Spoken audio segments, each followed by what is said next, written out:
Hi friends, చూస్తున్నారు కదా. ఇది మొన్న అమ్మ వాళ్ళ ఇంటి దగ్గర పక్కింటి ఆంటీ వాళ్ళ చెట్టుది.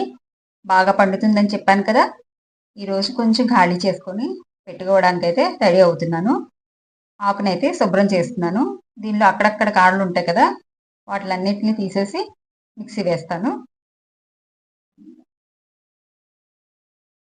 ఇదిగోండి, మిక్సీ వేస్తే ఈ బౌల్తో ఇంత వచ్చింది. దీన్ని అయితే ఇప్పుడు పెట్టుకుంటాను.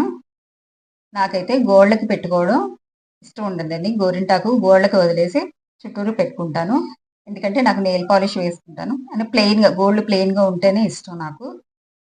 గోరింటాకు పెట్టుకుంటే మనకి హెల్త్ పరంగా కూడా చాలా మంచిది. ఒంట్లో వేడిది తగ్గుతుందని అంటారు. నాలాగా ఎంతమందికి ఇలా గోరింటాకు పెట్టుకోవడం అంటే ఇష్టం? ఆకు. నాకైతే కోను కన్నా ఆకు పెట్టుకోవడం అంటే ఇష్టం. కానీ ఆకు పెట్టుకోవాలంటే కొంచెం టైం ఉండాలి. ఇదిగోండి, చందమామ పెట్టుకొని చుట్టూరు చుక్కలు పెట్టుకోవడం అంటేనే చాలా ఇష్టం. ఈ ఆకు కోసి 5 రోజులు అవుతుంది. దీన్ని కవర్లో మూత గట్టిగా దగ్గరికి కట్టకుండా ఓపెన్గా ఫ్రిడ్జ్లో పెట్టి ఉంచేసాను. చూడాలి ఎలా పండుతుందో. ఆకు అయితే మామూలుగా చాలా బాగా పండుద్ది.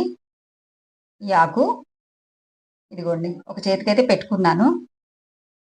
ఇలా పెట్టుకోవడం అంటే నాకు ఇష్టం. మొత్తానికి పెట్టేసుకున్నానండి. 2 చేతులకి కూడా పెట్టుకున్నాను, చూపిస్తాను.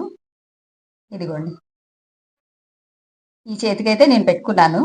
ఈ చేతికైతే మా వారు పెట్టారు. చూస్తున్నారు కదా, బాగా పండింది కదా.